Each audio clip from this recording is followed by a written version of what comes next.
ஆத்ம வணக்கம் சகோதர சகோதரிகளே. வாசிக்கப்படும் நூலின் பெயர் சாந்திக்கு மார்க்கம். இந்த நூலை எழுதியவர் ஜேம்ஸ் ஆலன். இதை தொகுத்தவர், தமிழில் மொழிபெயர்த்தவர் மதிப்பிற்குமிகு மாண்புமிகு வ.உ. சிதம்பரம் பிள்ளை, சுதந்திர போராட்ட வீரர் ஆவார். தலைப்பு: இரண்டு தலைவர், யானும் கடவுளும். மனித ஆன்மாவின் அமர்க்களத்தில் அகத்தின் ஆள்கைக்காகவும் அரசுக்காகவும் ஆதிபத்திய கிரீடத்திற்காகவும் இரண்டு தலைவர் அமர்புரிகின்றனர். அவரில் ஒருவர் யான் என்னும் தலைவன், இவ்வுலக அரசன் என்று சொல்லப்படுபவன். மற்றொருவன் மெய்ப்பொருள் என்றும் தலைவன், தந்தையாகிய கடவுள் ஆவார். யான் என்னும் தலைவன் காமம், கர்வம், பேராசை, வீண்பெருமை, பிடிவாதம் என்னும் இருட்கருவிகளை கைக்கொண்டு கலகம் விளைவிப்பவன் ஆவான். மெய்ப்பொருள் என்னும் தலைவன் இனிமை, பொறுமை, தூய்மை, தியாகம், பணிவு, அன்பு எனும் ஒளிக்கருவிகளை கைக்கொண்டு அமைதியாகவும் அடக்கமாகவும் இருப்பவன் ஆவான். ஒவ்வொரு ஆன்மாவிலும் அமர் செய்யப்படுகின்றது. ஒரு வீரன் ஒரு சமயத்தில் எதிரெதிரான இரண்டு படைகளில் நின்று கண்டை செய்ய முடியாதது போல் ஒருவர் அகமும் ஒருவர் யான் என்னும் தலைவனுடைய படையிலாவது மெய்ப்பொருள் என்னும் தலைவனுடைய படையிலாவது சேர்ந்திருக்கின்றது.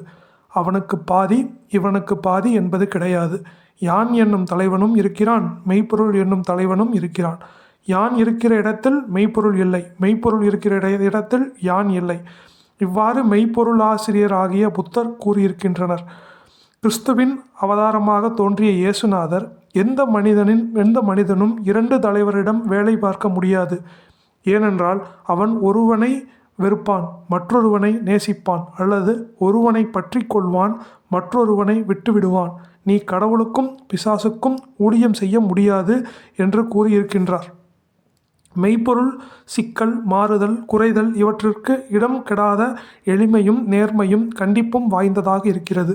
யான் என்பவன் சாதுரியமும் கோணலும் தந்திரமும் வஞ்சகமும் பொருந்திய அவாக்களும் உடையவன். முடிவற்ற மாறுதல்களும் குறைதல்களும் இடம் கொடுக்கிறவனாக இருக்கிறது. யான் என்பவனை மதிமயங்கி வணங்குகின்றவர்கள் ஒரே சமயத்தில் ஒவ்வொரு உலக அவாவையும் திருப்தி செய்து கொள்ளலாம் என்று மெய்ப்பொருளை அடையலாம் என்னும் வீணாக நினைக்கின்றனர்.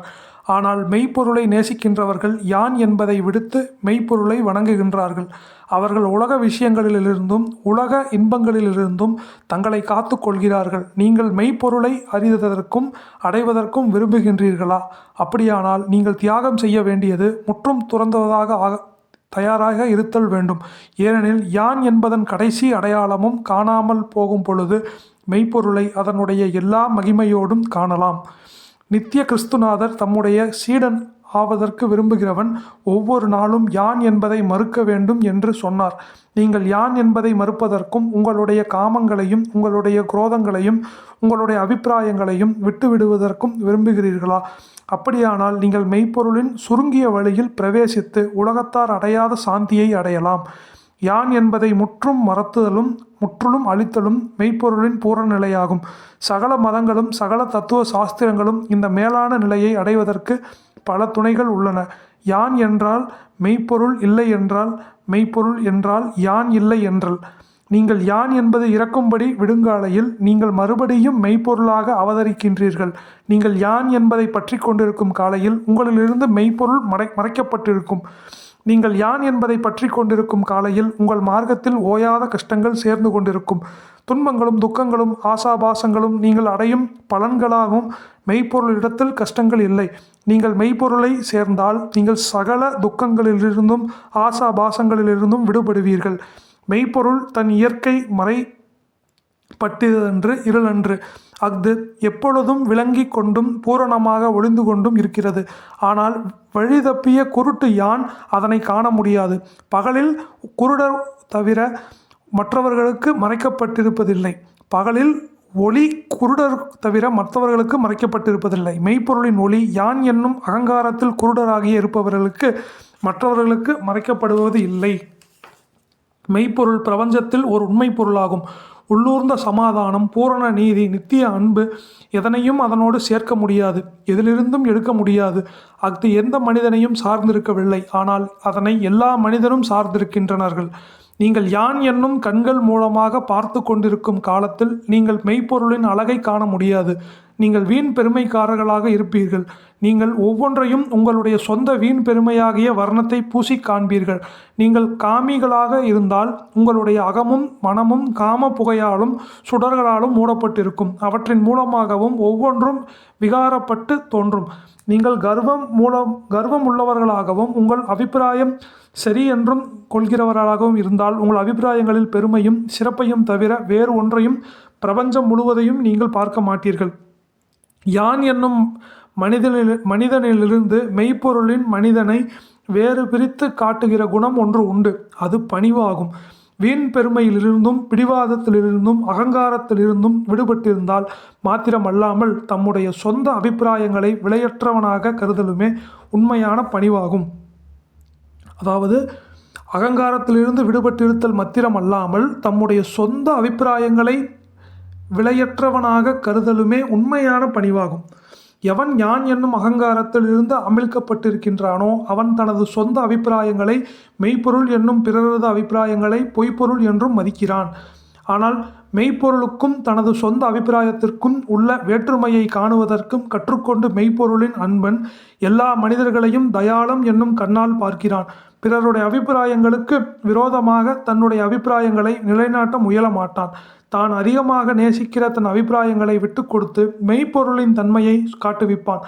ஏனென்றால் மெய்ப்பொருள் இயற்கையில் இன்ன தன்மை என்று சொல்ல முடியாததாகவும் அனுபவித்தது மாத்திரம் உணரத்தக்கதாகவும் இருக்கிறது. எவன் அதிகமாக தயாளத்தை கொண்டிருக்கின்றானோ அவன் அதிகமாக மெய்ப்பொருளை கொண்டிருக்கின்றவனாகான்.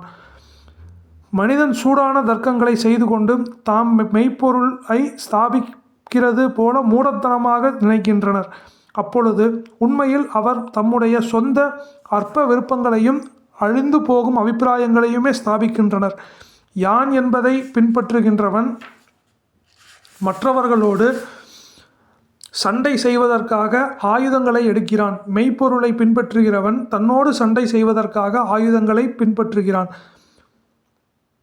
மெய்ப்பொருள் மாறுதல் இல்லாததாகவும் அழிவு இல்லாததாகவும் இருக்கிறபடியால் அஃது உங்கள் அபிப்பிராயத்திற்கு என் அபிப்பிராயத்திற்கும் யுத்தத்திற்கும் வேறாக இருக்கிறது. நாம் அதனுள் பிரவேசிக்கலாம். மாந்தர் யான் என்பதால் அடிமைப்பட்டு கோபம், வீண்பெருமை, பிறர் மீது குற்றம் சாட்டுதல் முதலிய துர்க்க குணங்களுடையவர்களாக தம்முடைய சொந்த மதம் மாத்திரம் உண்மை மதம் என்றும் மற்றவர்களுடைய மதங்கள் பொய் மதங்கள் என்றும் நம்புகின்றனர். அவர் மீது ஆத்திரத்தோடு ஜனங்களை மதத்தில் சேர்க்கின்றனர். மெய்ப்பொருள் மதமாகிய ஒரே ஒரு மதத்தில் உண்டு. யான் என்னும் பிராந்தியாகிய ஒரே ஒரு பிராந்திதான் உண்டு.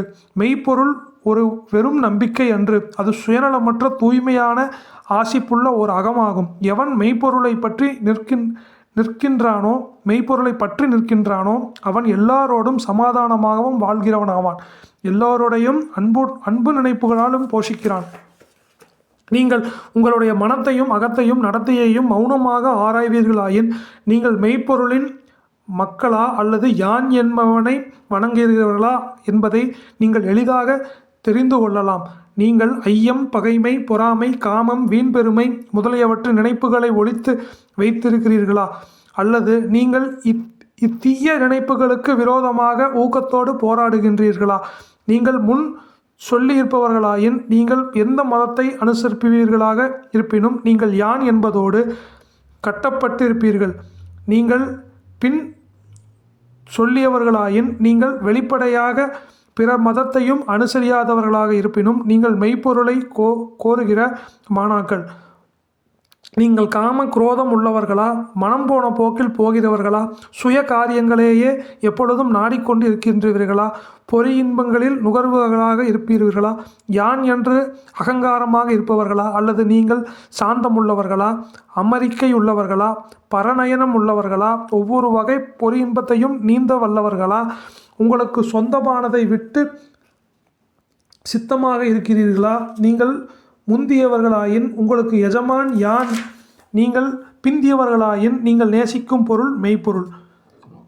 நீங்கள் ஐஸ்வர்யங்களை அடைய முயல்கின்றீர்களா? நீங்கள் உங்கள் சுகிஷிக்காரர்களுக்கு ஆத்திரத்துடன் சண்டை போடுகின்றீர்களா? நீங்கள் செல்வாக்குக்கும் தலைமை க்கும் அவாவுக்கின்றீர்களா? நீங்கள் டம்பத்திற்கும் தற்புகழ்ச்சிக்கும் இடம் கொடுக்கிருக்கின்றீர்களா? அல்லது நீங்கள் ஐஸ்வர்யங்களின் ஆசையை துறந்து விட்டீர்களா? நீங்கள் எல்லா சண்டையையும் விட்டுவிட்டீர்களா? நீங்கள் மிக மிக தாழ்ந்த இடத்தில் இருத்தலிலும் பிறராமல் புறக்கப்பட்டிருந்தாலும் திருப்தி அடைகின்றீர்களா? நீங்கள் உங்களை பற்றியும் பேசுதலையும் உங்களை பெருமை உடையவர்களாக மதித்தலையும் நிறுத்திவிட்டீர்களா?